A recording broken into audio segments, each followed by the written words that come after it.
জ্বালানিতে আমাদের কষ্ট হয়, কম বেশি কষ্ট হয় আমরা জানি, কিন্তু সরকার চেষ্টা করছে আমাদের জনগণের জীবনের কষ্ট লাঘব করবার জন্য, আমাদের জ্বালানি সংকট মোকাবেলা করার জন্য সরকারি দল বিরোধী দল যৌথভাবে সর্বদলীয় কমিটি করে জ্বালানি সংকট বাংলাদেশে মোচন করবার জন্য, সংকটটাকে আপনার নিরসন করবার জন্য তারা পদক্ষেপ গ্রহণ করছে এবং ইতিমধ্যে জ্বালানি সংকট কিন্তু আপনার কমে আসতে শুরু করছে।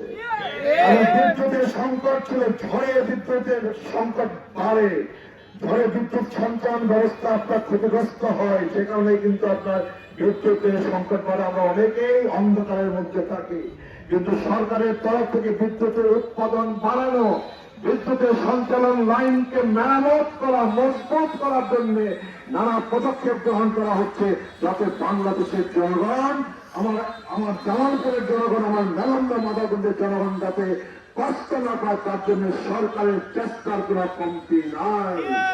আমাদের নেতা যারা তারেক রহমান দিন রাত মেহনত করে, ওরা সকাল শুরু হয় এবং গভীর রাত পর্যন্ত উনি দেশের জন্য, জনগণের জন্য উনি মেহনত করেন। উনি কাউকে কষ্ট দেন না, উনি চলাফেরা করেন, কাউকে কষ্ট দেন না।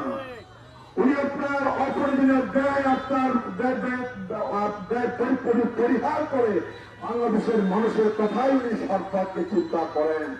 বাংলাদেশের শ্রমিক শ্রেণী, বাংলাদেশের মেহনতি মানুষ, বাংলাদেশের কৃষক, তারা বিএনপির মূল শক্তি, বিএনপির প্রাণ শক্তি।